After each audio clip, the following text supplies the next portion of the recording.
They were astonished out of measure, saying among themselves, who then can be saved? And Jesus, looking upon them, saith, with man it is impossible, but not with God, for with God all things are possible. Now, some people will try to take a really weird interpretation of this passage, and they'll say, well, actually, Pastor Anderson, if you would actually study, and when they say study, they don't mean study the Bible. They mean study a bunch of nonsense, a bunch of fables, a bunch of man-made theology books and Bible seminaries, hermeneutic, homiletic, just all this seminary garbage. And you'll talk to people who know so much theology, but then, they don't know the Bible, though. So, basically this, do I have my Dr. Spergel glasses? Here we go. So basically, this is what they'll tell you, Pastor Anderson, if you were to actually study the history and the culture that the Bible was written in, you would understand that, when the Bible talks about a camel going through the eye of a needle, it's not really talking about the eye of a needle. What it's really talking about is there was this gate at Jerusalem known as the eye of the needle.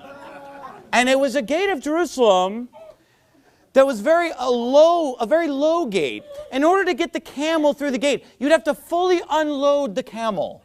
And if you fully unloaded the camel, then you would get the camel to get on its knees.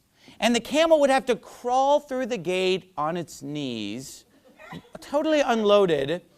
And what Jesus is really trying to say here is that in order to be saved, you have to, unload everything spiritually, and you have to, get on your knees but here's the thing about that. Here's what's so silly about that, okay?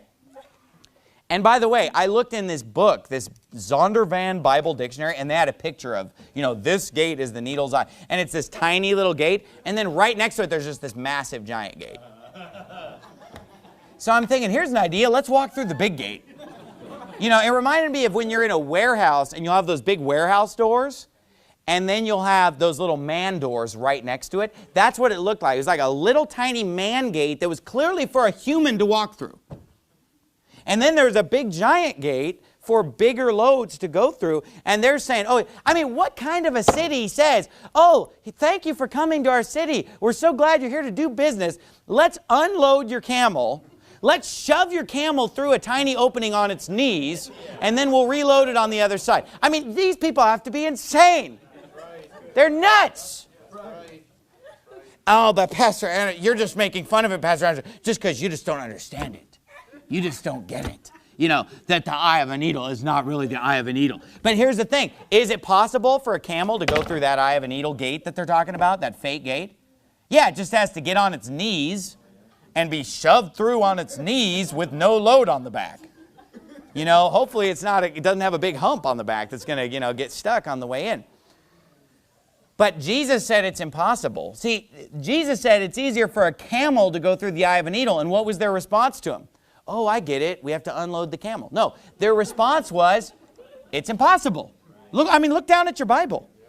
So the answer, the proof is right here, that this Zondervan Bible Dictionary and that all these seminaries, and if I had a nickel for every time somebody tried to tell me that the needle's eye is actually a gate at Jerusalem, then I would be a very wealthy man. Because people have told me over and over again, oh, did you know that it's not really the eye of a needle, even though it says that in the Bible? But these guys want to get you to think that you have to rely on them to learn the Bible and that you can't just read it on your own, just take it for what it says.